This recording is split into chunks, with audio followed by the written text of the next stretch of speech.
Se calcula que robaron hasta 1.000 millones de dólares y la mayor parte de ese dineral simplemente se desvaneció. Soy Manuel y hoy os contaré la increíble historia de Carbanak, el grupo que llevó los atracos bancarios a un nivel completamente nuevo, una dimensión digital. Entre 2013 y como mínimo 2015, esta organización cibernética sembró el pánico en la industria financiera de todo el planeta, golpeando a más de 100 bancos en más de 30 países. Y no iban a por los ahorros de la gente de a pie. Su objetivo era el corazón mismo de los bancos, sus sistemas internos, sus cámaras de vigilancia, sus cajeros automáticos y las propias cuentas de la entidad.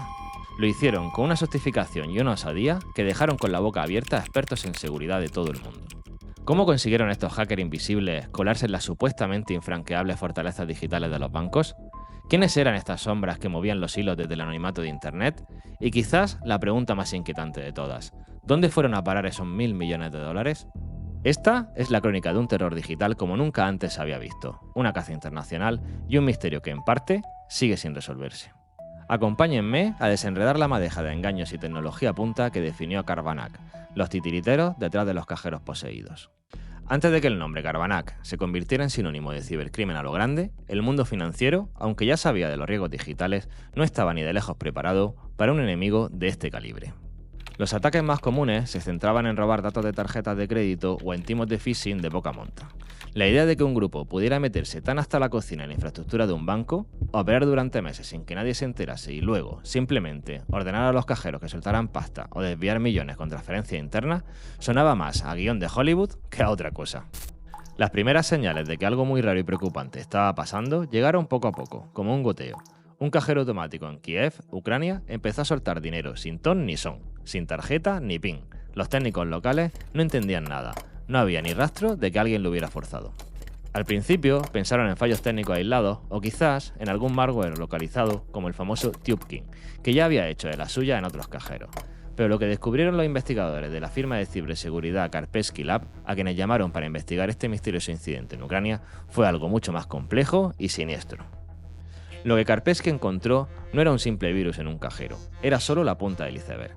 Descubrieron una configuración de VPN bastante rara dentro de la red del banco, una puerta trasera muy discreta que permitía a unos atacantes desconocidos entrar y moverse a sus anchas por los sistemas internos. Poco después, un banco ruso informó de actividad sospechosa. Se estaban enviando datos desde su controlador de dominio, el cerebro de su red informática, hacia una dirección en China.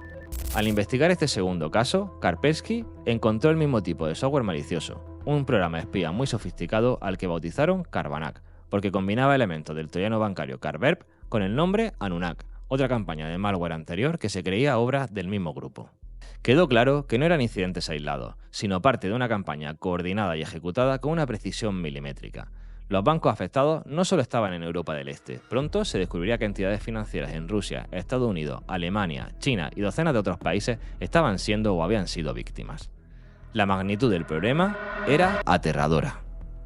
Carbanak no solo estaba robando dinero, estaban demostrando que podían entender y manipular los sistemas bancarios desde dentro, como si fueran empleados fantasmas con acceso total. Había empezado una nueva era de delincuencia financiera, una en la que los atracadores ya no necesitaban pasamontañas ni escopetas, sino teclados y una paciencia infinita. La investigación apenas comenzaba, y cada nuevo descubrimiento sería más alarmante que el anterior. Los métodos de Carbanak eran una especie de sinfonía macabra de ingeniería social, hacking de alto nivel y una paciencia que casi parecía sobrehumana. Sus ataques no eran arrebatos, cada golpe era el resultado de meses de planificación minuciosa y una ejecución increíblemente sigilosa. Consiguieron cambiar la forma en que el mundo veía los robos bancarios, llevando el concepto de atraco a un plano puramente digital, y para muchos en aquel momento casi incomprensible. Vamos a desmenuzar su modus operandi, esas fases que los convirtieron en una leyenda negra del cibercrimen. Fase 1. La infiltración silenciosa. Todo empezaba de una forma que parecía inofensiva, un correo electrónico, pero no uno cualquiera. Carbanak usaba la técnica de spear phishing, enviando emails muy personalizados a empleados concretos del banco. Estos correos parecían venir de compañeros, clientes importantes o incluso de departamentos internos del propio banco. Podían llevar facturas falsas, supuestas actualizaciones de software o documentos que necesitaban atención urgente. El objetivo era que el empleado, confiado, abriera un archivo adjunto malicioso o hiciera clic en un enlace trampa. Una vez que un empleado picaba el anzuelo, el malware Carbanak se instalaba en su ordenador. Este software no era un virus escandaloso que hiciera saltar las alarmas de seguridad al instante. Al contrario, era una puerta trasera discreta basada en el código del troyano Carver, diseñada para espiar, sacar datos y controlar el equipo a distancia. Esta era la primera llave maestra, la entrada al laberinto digital del banco. Desde esta máquina infectada, los hackers empezaban su lenta y metódica expansión. Fase 2. Espionaje y paciencia maquiavélica. Una vez dentro, Carbanak no tenía ninguna prisa. Esta fase podía durar meses. Era un tiempo en el que los atacantes se convertían en observadores silenciosos y que aprovechaban para hacer un mapa de la red interna del banco. Buscaban identificar los sistemas clave, los servidores que manejaban las transferencias de dinero, las bases de datos de cuentas, los sistemas de administración de cajero automático y algo crucial, los ordenadores de los administradores de sistemas, que tenían los mayores privilegios de acceso. Para moverse lateralmente dentro de la red y conseguir más permisos, usaban herramientas como keyloggers que registraban cada tecla que pulsaban los empleados infectados y herramientas para capturar pantallas. Así, robaban credenciales de acceso, contraseñas de administradores y aprendían cómo funcionaba el banco por dentro. Una de sus tácticas más escalofriantes era acceder a los sistemas de videovigilancia interna. Observaban durante semanas, a veces meses, cómo trabajaban los empleados encargados de las transferencias o de la gestión de efectivo. Se aprendían sus horarios, sus rutinas, las aplicaciones que usaban y cómo las usaban. El objetivo era imitar sus acciones, hacer que las transacciones fraudulentas parecieran operaciones legítimas hechas por el propio personal del banco. Esta paciencia y atención al detalle eran fundamentales para no ser detectados durante tanto tiempo. Fase 3. El golpe maestro. Con un conocimiento profundo de los sistemas y procedimientos del banco y con las credenciales necesarias en su poder, Carbanak estaba listo para dar el golpe. Y aquí es donde su ingenio criminal brillaba con luz propia, usando varias vías para sacar el dinero. La primera, y quizás la que más suena a película, era la manipulación remota de cajeros automáticos. Los hackers programaban los cajeros para que soltaran efectivo en momentos concretos. No hacía falta ninguna tarjeta, simplemente, a una hora coordinada, el cajero empezaba a escupir billetes que recogían mulas o cómplices que esperaban cerca. Un banco llegó a perder 7,3 millones de dólares de esta manera. La segunda vía eran las transferencias internacionales a través de la red SWIFT. Usando las credenciales y los sistemas comprometidos, los hackers ordenaban transferencias desde las cuentas del banco o desde cuentas de clientes con mucho saldo hacia cuentas controladas por ellos en otros países. Estas operaciones se camuflaban entre las miles de transacciones legítimas que un banco procesa cada día. El tercer método era la manipulación directa de las bases de datos de saldos de cuenta. Podían, por ejemplo, inflar artificialmente el saldo de una cuenta controlada por ellos o por una mula. Si una cuenta tenía $1.000, la modificaban para que mostrara 10.000 y luego transferían o retiraban los 9.000 dólares extra. Cada uno de estos métodos requería un conocimiento técnico muy profundo y una audacia considerable. El tiempo medio desde la infección inicial hasta que sacaban el dinero era de 2 a 4 meses. Carbanak no era un grupo de ladrones cualquiera, eran arquitectos de atracos digitales complejísimos, operando con la precisión de un cirujano y la invisibilidad de un fantasma. Detrás de esta maquinaria de cibercrimen perfectamente engrasada no había un solo genio del mal, sino una organización sofisticada y con una estructura que sorprendía por lo profesional. Descubrir quiénes eran los miembros de Carbanak fue uno de los mayores retos para las agencias de seguridad de todo el mundo. No dejaban huellas físicas, solo rastros digitales complejos, y a menudo diseñados para engañar. Se llegó a la conclusión de que Carbanak era un grupo con gente de varios países. Aunque se sospechaba con fuerza que el núcleo y los jefes eran de Rusia y Ucrania, había indicios de miembros y colaboradores en otros países europeos, e incluso en China, lo que demostraba cómo el cibercrimen de alto nivel se había vuelto global. No eran aficionados, hablamos de docenas de personas, cada una con tareas especializadas dentro de la organización. Había programadores dedicados a crear y actualizar constantemente el malware Carbanak y otras herramientas como Anunak y Cobalt, que se considera una evolución de Carbanak. Otros eran expertos en redes, encargados de la infiltración y de moverse por los sistemas bancarios. Tenían especialistas en estudiar los sistemas financieros y los procedimientos de los bancos, algo vital para la fase de espionaje. Y por supuesto, una red de mulas para recoger el efectivo de los cajeros y ayudar a blanquear el dinero. Su principal motivación era, sin ninguna duda, el dinero. A diferencia de algunos grupos de hackers patrocinados por estados que buscaban secretos industriales o ventajas geopolíticas, Carbanak estaba centrado en robar dinero directamente. Y lo hacían a una escala masiva. Se calcula que cada golpe con éxito a un banco le reportaba entre 2 y 10 millones de dólares. La suma total que se les atribuye llega a la asombrosa cifra de 1.000 millones de dólares, aunque algunas fuentes citadas por medios españoles llegaron a especular con cifras de hasta 10.000 millones si se sumaban todas las campañas relacionadas a lo largo de los años: Anunak, Carbanak, Cobalt. Lo que distinguía a Carbanak era su profesionalidad y su enfoque casi empresarial del crimen. Evitaban el enfrentamiento directo y preferían el sigilo y pasar desapercibidos. Su capacidad para permanecer escondido durante meses dentro de redes bancarias muy vigiladas demostraba una disciplina y una paciencia fuera de lo común. No eran los típicos hackers de capucha que actúan por impulso, eran estrategas calculadores. El liderazgo del grupo, aunque estuvo envuelto en secretismo durante mucho tiempo, finalmente empezó a tener un rostro. Las investigaciones apuntaron a un ciudadano ucraniano, Denis K., como una de las figuras centrales, el presunto cerebro detrás de muchas de las operaciones de Karbanak y Cobalt. Se decía que vivía una vida de lujo discreto, lejos de los focos, mientras orquestaba algunos de los robos más audaces de la historia desde la comodidad de su ordenador. Estos arquitectos invisibles no solo desarrollaron herramientas maliciosas, crearon un modelo de negocio criminal que era adaptable y resistente. Cuando una táctica dejaba de ser efectiva o un malware era detectado, evolucionaban. Por ejemplo, con la herramienta Cobalt Strike adaptaron software legítimo de pruebas de penetración para sus fines delictivos, lo que hacía aún más difícil distinguir sus actividades de las pruebas de seguridad rutinarias. La vida de estos hackers era una mezcla de alta tecnología, secretismo extremo y una búsqueda incansable de la próxima vulnerabilidad que explotar, el próximo banco del que sacar millones sin dejar más rastro que unos y ceros alterados en un servidor lejano. A medida que la escala de los ataques de Karbanak se hacían evidentes, la respuesta de las fuerzas del orden y las agencias de ciberseguridad no se hizo esperar, aunque el desafío era gigantesco. Rastrear a un grupo de hackers que operaba a través de múltiples países, usando servidores anónimos y técnicas avanzadas para esconderse, era como perseguir fantasmas en la inmensidad de Internet.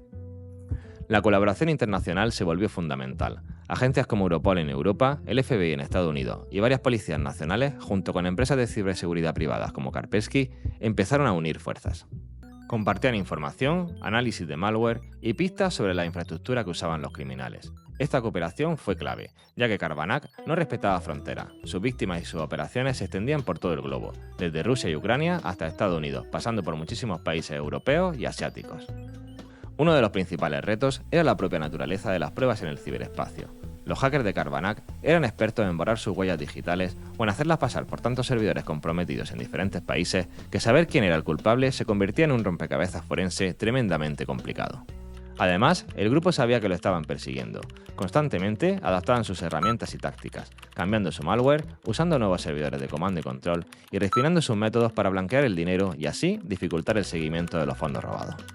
Un punto de inflexión en la investigación fue identificar el malware específico que usaban, Karbanak y sus evoluciones como Cobalt. Al analizar el código, los expertos pudieron entender mejor cómo operaban los atacantes, qué vulnerabilidades explotaban y en algunos casos encontrar errores o patrones que podían llevar a identificar a sus creadores o distribuidores. Por ejemplo, el uso de herramientas legítimas como Cobalt Strike, aunque astuto para camuflarse, también podía dejar ciertos rastros si no se configuraba con muchísimo cuidado. Los investigadores también se centraron en el dinero. Aunque los hackers eran digitales, el dinero robado, en algún momento, tenía que convertirse en algo real o ser blanqueado. Siguieron el rastro de las transferencias SWIFT, analizaron cómo se recogía el dinero de los cajeros automáticos y algo muy importante, investigaron cómo se lavaban la ganancia. Karbanak recurrió al uso de criptomonedas para blanquear parte del botín, comprando bienes como coches de lujo y propiedades, lo que añadió otra capa de complejidad a la investigación, pero también ofreció nuevas vías para rastrear a los que finalmente se beneficiaban. Acumular pruebas fue un proceso lento y laborioso, que necesitó años de dedicación por parte de analistas forenses, investigadores de malware y agentes de policía de muchos países. Cada pequeño fragmento de información, una dirección IP, un alias en un foro de la dark web, un error en una línea de código, el testimonio de una mula capturada, ayudaba a armar el gigantesco rompecabezas de la organización Karbanak. La cacería era global, implacable y se estaba cerrando lentamente sobre los arquitectos del terror digital.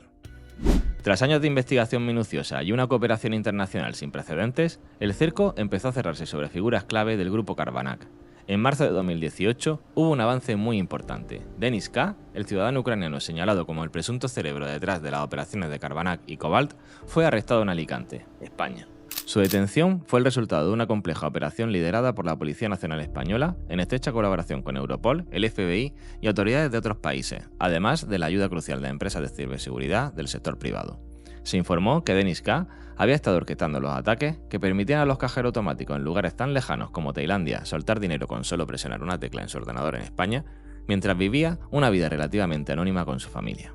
No fue el único. Otros miembros del grupo, también ucranianos, fueron detenidos en diferentes partes de Europa entre 2017 y 2018, acusados de estar involucrados en las actividades de Karbanak, a menudo también bajo el nombre de Fin7, otro alias del grupo que se centró en robar datos de tarjetas de crédito de empresas en Estados Unidos.